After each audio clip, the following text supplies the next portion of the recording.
ಮತ್ತು ಈ ಕಾರ್ಯಕ್ರಮಕ್ಕೆ ನಿಮಗೆಲ್ಲ ಸ್ವಾಗತ ಕೊಡ್ತಾ ಇದ್ದೀನಿ. ಈಗ ಸುಮಾರು ಜನಕ್ಕೆ ಪ್ರಶ್ನೆ ಇರ್ತದೆ, ಈ ಲೂಸಿಯಾ ಪಿಕ್ಚರ್ ಇಷ್ಟು ಇಟ್ಟಾಯ್ತಲ್ಲ, ಇದ್ರ ಕ್ರೆಡಿಟು ಪವನ್ಗೆ ಹೋಗ್ಬೇಕಾ ಇಲ್ಲ ನಿನಗೋಗ್ಬೇಕಾ?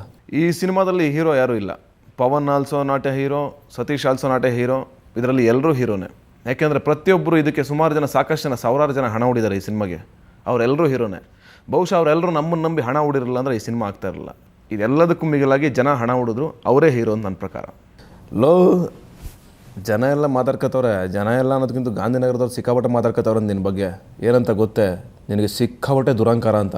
ಹೌದಪ್ಪ, ಈಗ ನಾನು ನೇರವಾಗಿ ಮಾತಾಡಿದ್ರೆ ನಿನಗೆ ಅಹಂಕಾರ ಅನ್ನಿಸ್ತದೆ. ಈಗ ಸತ್ಯ ಹೇಳ್ಬಿಡ್ತೀನಿ ಕೆಲವು ಸಲ, ಅದು ನಿನಗೆ ಅಹಂಕಾರ ಅನ್ನಿಸ್ತದೆ. ನಾನು ಕಾಲ ಮೇಲೆ ಕಾಲು ಹಾಕ್ಕೊಂಡ್ರೆ ಅಹಂಕಾರ ಅನ್ನಿಸ್ತದೆ. ನಾನು ಏನೋ ಹಳ್ಳಿಯಿಂದ ಬಂದವನು ಅಥವಾ ನಾನು ಇನ್ನೆಲ್ಲಿಂದನೋ ಬಂದವನು, ಟಕ್ ಅಂತ ಹೀರೋ ಆಗಿಬಿಟ್ಟೆ. ಹಾಗಾಗಿ ಈಗ ನಾನು ಹೇಗೆ ಕಾಣಿಸಿದ್ರು ನಿನಗೆ ಅಹಂಕಾರ ಅನ್ಸೋಕ್ಕೆ ಶುರುವಾಗುತ್ತೆ. ಅಲ್ಲ, ನಿನ್ನ ಪ್ರಕಾರ ಸುಳ್ಳು ಅಂತ ಅಂದಮೇಲೆ ಜನಕ್ಕೇನು ಹುಚ್ಚೆ ನಿನ್ನ ಬಗ್ಗೆ ಸುಮ್ಮನೆ ಮಾತಾಡ್ಕೊಂಡು ಓಡಾಡೋಕ್ಕೆ? ಈಗ ಯಾರೋ ಬರ್ತಾರೆ ನನಗೆ ಕತೆ ಹೇಳೋದಕ್ಕೆ, ಒಂದು 100 ಜನ ಕತೆ ಹೇಳೋದಕ್ಕೆ ಬರ್ತಾರೆ ಅನ್ಕೋ.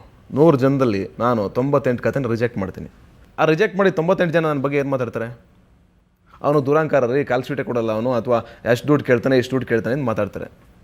ಆಗೇನಾಗುತ್ತೆ, ಇಡೀ ಗಾಂಧಿನಗರ ತುಂಬ ಹೌದು ಸತೀಶ್ ದುರಾಂಕಾರ ಅಂತ ತಪ್ಪಿಸ್ತಾರೆ.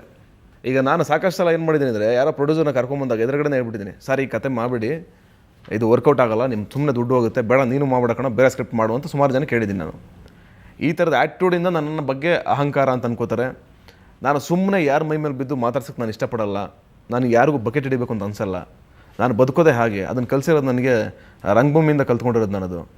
ನೀನು ಮಾತಿದ್ರೆ ರಂಗಭೂಮಿ ಕತೆ ಹಂಗಿರಬೇಕು, ಕತೆ ಹಂಗಿರುತ್ತೆ ನನ್ನ ಸಿನಿಮಾದಲ್ಲಿ, ಪಿಕ್ಚರ್ ಹಂಗೆ ಮಾಡ್ತೀನಿ, ನಾನು ಹಿಂಗೆ ಮಾಡ್ತೀನಿ, ನಾನು ಪ್ರಾಮಾಣಿಕ, ಸಿಕ್ಕಾಪಟ್ಟೆ ಕಷ್ಟಪಡ್ತೀನಿ, ತುಂಬ ಕಷ್ಟಪಟ್ಕೊಂಡು ಬಂದವನಿ ಅಂತೆಲ್ಲ ಬಿಲ್ಡಪ್ ಬಿಲ್ಡಪ್ ಕೊಡ್ತೀಯಲ್ಲ ನೀನು. ಅದೇನೋ ನಿನ್ನ ಕತೆ ಹೇಳಕ್ಕೆ ಬಂದರೆ ನೀನು ಕತೆ ಆಮೇಲೆ ಅಲ್ಲಿ ಸೈಡ್ಗಿಡ್ರಿ ಪಕ್ಕಕ್ಕೆ ದುಡ್ಡು ಎಷ್ಟು ಹೇಳ್ರಿ ಅಂತಲ್ಲ. ಕತೆಗಿಂತ ದುಡ್ಡು ಮುಖ್ಯ ಆಗಿದೆ. ನಾನು ಎಲ್ಲ ಸಿನಿಮಾಗಳ ಗ್ರಾಫ್ ನೋಡ್ಕೊಂಬ. ಇವತ್ತವರೆಗೂ ಮನಸಾರ ಆದಮೇಲೆ ನಾನು ಎಷ್ಟು ಸಿನಿಮಾ ಮಾಡಿದ್ದೀನಿ ಲೆಕ್ಕ ಮಾಡ್ಕೊಂಬ.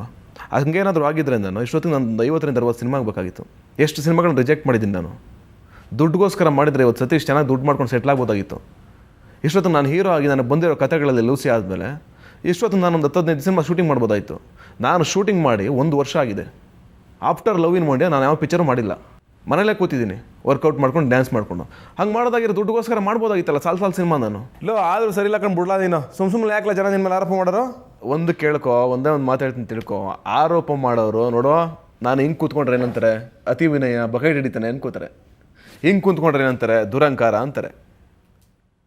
ಆದರೆ ನಾನು ಹೇಗೆ ಕೂತ್ಕೋಬೇಕು? ನಾನು ಹೇಗಿದ್ರೆ ಕರೆಕ್ಟ್ ನಿನ್ನ ಪ್ರಕಾರ? ಹಂಗೇನಾದರೂ ಇದ್ದರೆ, ನನ್ನ ಬಗ್ಗೆ ಆರೋಪ ಇದ್ದರೆ ನಿನಗೆ, ನನ್ನ ಸಿನಿಮಾನ ಪ್ರೊಡ್ಯೂಸ್ ಮಾಡಿದಂಥ ಎಲ್ಲರನ್ನೂ ಕೇಳ್ಕೊಂಬ. ಕ್ವಾಟ್ಲೆ ಸತೀಶ ಮಾಡಿದ್ದ ಜಯಣ್ಣ ಬೋಗಣ್ಣ, ಡಾಕ್ಟರ್ ಸೂರಿ, ಅದಾದಮೇಲೆ ಅಂಜದ ಗಂಡು ಮಾಡಿದಂಥ ಶರತ್ ಕುಮಾರು, ಅದಾದಮೇಲೆ ಈಗ ಲವ್ ಇನ್ ಮಂಡ್ಯ ಮಾಡಿದಂಥ ಯಾರೋ ಉದಯ್ ಮೆಹ್ತಾ. ನಾನು ಮತ್ತೆ ನೆಕ್ಸ್ಟ್ ಇಯರ್ ಇನ್ನೊಂದು ಪಿಕ್ಚರ್ ಮಾಡ್ತಾಯಿದ್ದೀವಿ. ಈಗ ಆಲ್ರೆಡಿ ಅನೌನ್ಸ್ ಆಗಿದೆ. Same team combination, love in Mandya same team. ಹೇಗೆ ಮಾಡಿಬಿಡ್ತಾರೆ? ನನ್ನ ಅಹಂಕಾರ ಅನಿಸಿದ್ರೆ ಅಥವಾ ನನ್ನ ದುಡ್ಡಲ್ಲಿ ಈ ಥರ ಡಿಮ್ಯಾಂಡ್ ಮಾಡ್ತಾನೆ ಅಂತ ಅನ್ಸಿದ್ರೆ ಹೇಗೆ ಮಾಡಿಬಿಡ್ತಾರೆ ಇನ್ನೊಂದು ಸಿನಿಮಾ ನನಗೆ? ಮತ್ತೆ ನಿನ್ನ ಅರ್ಥ ಮಾಡ್ಕೊಳ್ಳೋದೇ ಕಷ್ಟ ಆಯ್ತದಕ್ಕಲ್ಲ.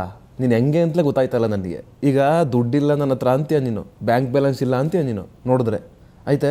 ಮತ್ತು ಹೆಂಗಲ್ಲ ನೀನು ರಾಕೆಟ್ ಆರಿಸೋದು ಗಗನಕ್ಕೆ ನೀನು ಪಿಕ್ಚರ್ ಮಾಡ್ತಾಯಿದ್ದೀನಿ, ನೀನೇ ಪ್ರೊಡಕ್ಷನ್ ಮಾಡ್ಕೊಂಡು ಹೆಂಗಲ್ಲ ಮಾಡ್ತಾಯಿದ್ದೀನಿ ನೀನು? ದುಡ್ಡು ಇಲ್ಲ ಅಂತಂದರೆ ನನ್ನ ಹತ್ರ 100 ಕೋಟಿ ಇದೆಯಾ? ಇಲ್ಲ. ನಾನು ನನ್ನ ಸ್ನೇಹಿತರು ಸೇರಿ ಈ ಚಿತ್ರ ನಿರ್ಮಾಣ ಮಾಡ್ತಾಯಿದ್ದೀವಿ, ರಾಕೆಟ್. ಇದು ನನ್ನ ಕನಸು ಅಷ್ಟೇ. ಆ ಚಿತ್ರ ಚೆನ್ನಾಗಾಗಬೇಕು, ನಾನೊಂಥರ ಬೇರೆ ಟ್ರೆಂಡಲ್ಲಿ ಹೋಗಬೇಕು ಅನ್ನೋದು ನನ್ನ ಆಸೆ. ಇದುವರೆಗೂ ಮಾಡಿದಂಥ ಎಲ್ಲ ಟ್ರೆಂಡ್ಗಳನ್ನ ಮೀರಿ ಬೇರೆ ಪ್ಯಾಟ್ರನಲ್ಲಿ ಹೋಗಬೇಕು ಅಂತ ನನ್ನ ಆಸೆ. ಈಗ ನನ್ನ ಹತ್ರ ಬರೋರೆಲ್ಲ ಕತೆ ತೊಗೊಂಡು ಮಂಡ್ಯ ಭಾಷೆ ತೊಗೊಂಡೇ ಬರ್ತಾರೆ. ನನಗೂ ಒಂದು ಆಸೆಗಳಿರುತ್ತಲ್ಲ, ಈಗ ಬೇರೆ ಥರದ ಪಾತ್ರಗಳನ್ನ ಮಾಡಬೇಕು ಅಂತ. ಆ ಕಾರಣಕ್ಕೋಸ್ಕರ ಈ ಕಥೆನ ಇಟ್ಕೊಂಡು ರಾಕೆಟ್ ಅಂತ ಕನಸನ್ನು ಒತ್ಕೊಂಡು ಜಿಗಿಯೋದಕ್ಕೆ ಟ್ರೈ ಮಾಡ್ತಾಯಿದ್ದೀವಿ. ನೋಡೋಣ ಎಲ್ಲಿಗೆ ಹೋಗಿ ರೀಚ್ ಆಗುತ್ತೆ, ನನಗೂ ಗೊತ್ತಿಲ್ಲ. ನಿನ್ನ ಬಗ್ಗೆ ಒಂದು ಸೀರಿಯಸ್ ಆಗಿ ಬೇಜಾರಾಯ್ತಪ್ಪ. ಎಲ್ಲ ತುಂಬ ಮಾತಾಡ್ಕೊತಾವ್ರು ಹೊರಗಡೆ ಎಲ್ಲ. ಅದೇನು ಕರೆಕ್ಟಾಗಿ ಹೇಳ್ಬಿಡಿ ಇವತ್ತೆ. ಅದೇನೋ ಸೆಟ್ಟಲ್ಲಿ ನೀನು ಶೂಟಿಂಗ್ ಮಾಡಬೇಕಾದ್ರೆ ಡಬಲ್ ಮೀನಿಂಗ್ ಡೈಲಾಗ್ ಮಾತಾಡ್ತೀಯ ಅಂತಲ್ಲ. ಇದೊಂಥರ ಕಾಮಿಡಿ ವಿಷಯ ಕೇಳ್ತಾ ಇದ್ದೀನಿ ನೀನು. ನಾನು ನನ್ನ ಸಿನಿಮಾಗಳಲ್ಲೇ ಡಬಲ್ ಮೀನಿಂಗ್ ಇದ್ದರೆ ಅಪೋಸ್ ಮಾಡ್ತೀನಿ. ನನ್ನ ಸಿನಿಮಾಗಳು ಇದುವರೆಗೂ ನೋಡಿದ್ದೀಯ ನೀನು? ಯಾವತ್ತೂ ಕೂಡ ಡಬಲ್ ಮೀನಿಂಗ್ ಡೈಲಾಗ್ ಆಗಲಿ, ವೈಲ್ಗರ್ ಡೈಲಾಗ್ ಆಗಲಿ ಇರೋದಕ್ಕೆ ಇಷ್ಟಪಡಲ್ಲ ನಾನು.